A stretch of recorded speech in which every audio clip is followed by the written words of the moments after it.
என்னை வாழ வைத்துக் கொண்டிருக்கும் யூடியூப் சேனல் நேயர்களுக்கு நன்றியும் வணக்கமும். நியூ சினிமா டிவி நேயர்களே, இப்போது நாம் பார்க்க போவது ராமின் பறந்து போ படத்தின் திரை விமர்சனம். பறந்து போ படத்தை Jio Hotstar, GKS production, 7 seas and செல்ஸ் ஹில்ஸ் ப்ரொடக்ஷன் தயாரிப்பில் ராம் இந்த படத்தை தயாரித்திருக்கிறார். நடிகை பறந்து போ படத்தில் சிவா, கிரேஸ் ஆண்டனி, மாஸ்டர் மிதுன், ரியான், அஞ்சலி, அஜு வர்கீஸ், விஜய் ஏசுதாஸ் மற்றும் பலர் நடித்திருக்கிறார்கள். NK ஏகாம்பரம் ஒளிப்பதிவு செய்திருக்கிறார். VS மதி எடிட்டிங்கை கவனித்திருக்கிறார். சந்தோஷ் தயாநிதி இசையமைத்திருக்கிறார். ஸ்டண்ட் சில்வா சண்டை பயிற்சி அமைத்திருக்கிறார்.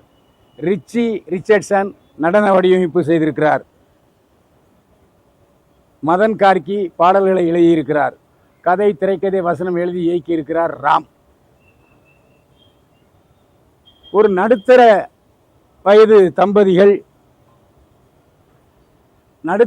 தம்பதிகள் சிவா, கிரேஸ் ஆண்டனி இருவரும் காதலித்து திருமணம் செய்து கொள்கிறார்கள்.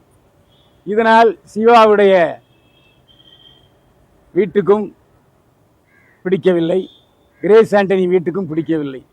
தனியாக குடித்தனம் நடத்தி ஒரு பையனை பெறுகிறார்கள். அந்த பையன் பேர் மாஸ்டர் மிதுன் அப்பாவோட தங்கி பள்ளிக்கூடத்தில் படிச்சுக்கிட்டு இருக்கார். மனைவி கிரேஸ் ஆண்டனி பெங்களூரில் ஒரு ஜவுளி கடை வச்சுருக்கார். ஏன்னா நடுத்தர வயது, EMI வாங்கியிருக்காங்க, அதை கட்டணும், அதுக்காக போராடி கொண்டிருக்கிறார்கள். அப்படிப்பட்ட சூழ்நிலையில் எப்போவாவது ஒரு தடவை தான் கிரேஸ் ஆண்டனி வருவார், சிவா வருவார். இந்த சூழ்நிலையில் பையன் மாஸ்டர் மிதுனுக்கு அப்பாவையும் பிடிக்கல, அம்மாவையும் பிடிக்கல. ஏன்னா அப்பா தன்னுடன் சகஜமாக பழக மாட்டுறாரு. தாத்தா மகனை எப்போ பார்த்தாலும் வசைப்பாடிக்கிட்டே இருக்காரு. அதனால் தாத்தாவையும் பிடிக்கலை. அதனால் எப்பா என்னை ஒரு ரோட் ட்ரிப் கூப்பிட்டு போப்பா, நம்ம பைக்கில் உலகம் சுற்றின மாதிரி நம்ம பிடிச்ச இடத்துக்கு போயிட்டு வரலாம் இன்னும் சொல்கிறேன் பையன் மாஸ்டர் மீதனுடைய வற்புறுத்தலுக்கு கிடங்க தன்னுடைய மகனுடைய ஆசையை நிறைவேற்ற சிவா பைக்கில் கிளம்புறாரு. கிளம்பி போனால் பையன் மாஸ்டர் மிதுன் ரொம்ப குறும்பானவன். எந்த இடத்த பார்த்தாலும் குளத்தை பார்த்தா குளிக்கணும், ஃபுட்பால் பார்த்தா ஃபுட்பால் ஆடணும், அப்படிப்பட்ட ஒரு குறும்புக்கார இளைஞன். ஆனால் புத்திசாலி. என்ன கேட்டால் இந்த படத்தில் சிவாவை விட மாஸ்டர் மிதுன் புத்திசாலியாக இருக்கிறார். பல வார்த்தைகளுக்கு அர்த்தம் தெரியல. இப்படி அவங்க ட்ரிப்பு போகிறாங்க. போகிற இடத்துல ஒரு மண்டபத்தில் தங்குறாங்க. மழை வருது. அங்கேருந்து காலையில் எழும்பி குளத்துக்கு போயிடுறான். பின்னாலே ஓடுறாரு. அப்போ அங்கேருந்து கிளம்பி நான் என்னுடைய பள்ளிக்கூடத்து மாணவி வீட்டுக்கு போகணும், அவர் ரொம்ப நாளாக கூப்பிட்டுக்கிட்டு இருக்கா அப்படின்னு சொல்லுவார். உடனே பையன் சொல்கிறாங்கன்னு சொல்லிவிட்டு, எதுக்குடா அங்கெல்லாம் போயிட்டுமா, நீ மட்டும் உன் க்ரஷ்ஷை பார்க்குறல்ல, நான் அதனால் என் க்ரஷ்ஷை பார்க்கணும். க்ரஷ்னா என்ன அர்த்தம்? காதலியும் தோழியுமான ஒருத்தி. அப்படிப்பட்ட சூழ்நிலையில் போகிறாரு. அந்த பள்ளிக்கூட மாணவியோட அவன் பெரிய பங்களாவில் தங்கிக்கிட்டு இருக்கான். சந்தோஷமாக அந்த நாளை போல்க்கிறாரு. இங்கேயே நம்ம தங்கிடலாம் அப்படின்னு அம்மாட்ட பேசுகிறான். அதுக்கப்புறம் திடீர்னு அவன் ஞாபகம் வருது. தற்செயலாக ஒரு இடத்துக்கு போகிறான். அங்கே பார்த்தா குளத்தில் குளிச்சுக்கிட்டு இருக்க அஞ்சலி யாருன்னா சிவாவுடைய 5ஆவது வகுப்பு தோழி. 5ஆம் வகுப்பு தோழிக்கிட்ட நான் சூரியகாந்தி பூ வாங்கிட்டு வரேன்னு சொல்லிவிட்டு அப்படியே அவங்க அப்பா டிரான்ஸ்ஃபர் ஆகிடுறாரு. அதனால் அடுத்த ஊருக்கு போயிடுறாரு. அங்கேயும் ஒரு நல்ல தோழியோட பழகின உணர்வு ஏற்படுது.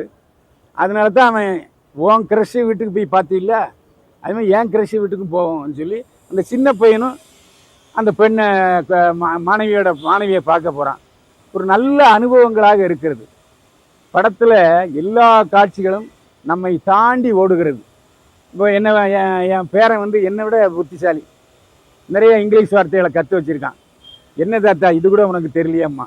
அதேமாதிரி செல்ஃபோனில் அவ்வளவு விஷயமும் அவனுக்கு தெரியும், எனக்கு அது தெரியாது. செல்ஃபோனில் ஏதாவது ரிப்பேர்னா கூட என் பையன் என் பேரன் தான் ரிப்பேர் பண்ணி கொடுப்பான். அந்த அளவுக்கு இப்போ வர்ற ஜென்ரேஷன் ரொம்ப அறிவாளியாக இருக்காங்க, புத்தி கூர்மையோடு இருக்கிறார்கள். அந்த அடிப்படையில் அந்த பையன் ரொம்ப சுவாரஸ்யமாக திடீர்னு அழுதுகிட்டே பேசுவான். எனக்கு அம்மாவையும் பிடிக்கல, உனக்கும் ஒன்றையும் அப்பாவையும் பிடிக்கலன்னு சொல்லுவான். ஏன்னா அந்த அளவுக்கு இவன் நேசிக்கிற, இவன் எதிர்பார்க்கிற ஒரு அன்பையும் பாசத்தையும் அம்மாவும் கொடுக்கல, அப்பாவும் கொடுக்கல. இதனால் மரத்து மேலே ஏறிடுவான். அப்பாவை சிகரெட்டு குடிக்கூடாதுன்னு சொல்லுவான். ஏன்னா அந்த க்ரஷோட அம்மா சொல்லுவாள், உங்கள் அப்பா சிகரெட்டு குடிக்கிறதுக்காக தான் அங்கே போயிருக்காரு. என் வீட்டுக்காரரும் இந்த பொண்ணோட அப்பாவும் சிகரெட்டு குடித்தான் இருந்தார், ஆனால் மகளுக்காக சிகரெட்டை விட்டுட்டார். அதுமாதிரி நீயும் அடம் பிடிச்சா உங்கள் அப்பா சிகரெட்டு பிடிக்கிற நிறுத்திடுவார். இந்த மாதிரியான விஷயங்கள். அப்புறம் சத்தியம் பண்ணுவார். சத்தியம் பண்ணால் அதை சத்தியத்தை மீறிடுவார். சிகரெட்டு குடிக்க மாட்டேன் என்பார், ஆனால் மீறிடுவார். ஸோ அப்பாவுக்கு தண்டனை கொடுப்பான். மரத்து மேலே ஏற்றி விட்டு ஏனியை போய் தூக்கிட்டு போயிடுவான். இந்த மாதிரியான சின்ன சின்ன அரும்புகள் செய்கிற குறும்புகள் நமக்கு ரொம்ப ஒரு இயல்பாக இருக்குது. இப்போ சமீபத்தில் வந்துச்சு பார்த்தீங்களா டூரிஸ்ட் ஃபேமிலி, அதே மாதிரி இருக்குங்க. வித்தியாசமான கதை அமைப்பு. நாம் இப்போ இது மாதிரி ஒரு கதை அமைப்பு நாம் பார்த்ததே இல்லை. அதாவது நம்ம வாழ்வியலிலிருந்து கதையை எடுத்திருக்கிறார் ராம். அதான் கட்டிக்காரு. அதாவது எங்கேயோ போய் கதையை தேடாமல் நம்ம வாழ்வியல், நம்ம பேரன், நம்ம மகன், அவங்ககிட்ட இருந்து கதையை எடுத்திருக்காரு ராம். அதனால் ஜெயிச்சிருக்காரு. இந்த படம் கண்டிப்பாக வெற்றி பெறும். அது மட்டும் இல்லை, லிஸி ஆண்டனி கொஞ்சம் குண்டாக இருக்கார். அப்போ நான் ராம்கிட்ட கேட்டேன், என்னங்க மிர்ச்சி சிவாவுக்கு ஏற்ற ஜோடி இல்லையே லிஸி ஆண்டனின்னு கேட்டால், இல்லை சார் எல்லா ஜோடியும் இப்படி தான் இருக்காருன்னு சொன்னாங்க. உண்மைதான். அதாவது நாம் நினைக்கிற மனைவி நமக்கு வாழ்வில் அமையவில்லை, வேறு மாதிரி தான் அமையுது. என்ன பண்ணுறது, அட்ஜஸ்ட்மெண்ட் இப்படி தான் வாழ வேண்டியிருக்கு. அந்த கதையெல்லாம் சொல்லியிருக்காரு. நேர்த்தியான தரமான ஒரு வாழ்வியல் படம். இப்போ சமீபத்தில் ஒரு 3 படம் வந்துச்சு இல்லையா, அதே மாதிரி இந்த படமும் நிச்சயமாக மக்கள், அதாவது பேரன் பேத்தி குழந்தை குட்டிய மருமகன் மருமகன் எல்லோரும் சேர்ந்து பார்க்க வேண்டிய, கொண்டாட வேண்டிய படம்.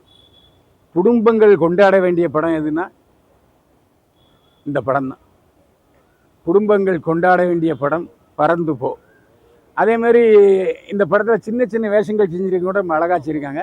அஞ்சலி குளத்தில் குடிக்கிற காட்சி ரொம்ப அழகாக இருக்காங்க. புத்தம்புது மலர் போல் அஞ்சலி இருக்காங்க. இன்னொரு 10 சீன் அஞ்சலி வரமாட்டாங்களா என்று ஏங்கக்கூடிய அளவுக்கு தான் அஞ்சலியுடைய பெர்ஃபார்மன்ஸ் இருக்குது.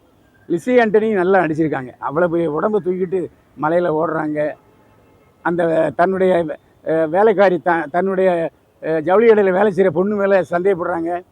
அப்புறம் சந்தேகத்தை நெரிச்சு பண்ணிடுறாங்க. அதுக்கப்புறம் அந்த பொண்ணும் அந்த லிஸி ஆண்டனியும் பேசுகிற உரையாடல்கள், திருந்துறது எல்லாம் கண்களை, அது நம்மை அறியாமே கண்களிலிருந்து கண்ணீர் வருகிறது. அதாவது இயல்பான கண்ணீரால் நிரம்பிய காட்சிகள் நிறைய இந்த படத்தில் இருக்குது. பறந்து போ படம் கண்டிப்பாக பார்க்க வேண்டிய படம், மிஸ் பண்ணாதீங்க. நான் சொன்னது உண்மை. நீங்கள் படத்தில் போய் இதை அனுபவிங்க. நான் ஏற்கனவே சொன்ன மாதிரி குடும்பங்கள் கொண்டாட வேண்டிய படம் பறந்து போ. தியேட்டரில் போய் கண்டிப்பாக பாருங்கள். மீண்டும் சந்திப்போம். வாழ்க வளமுடன்.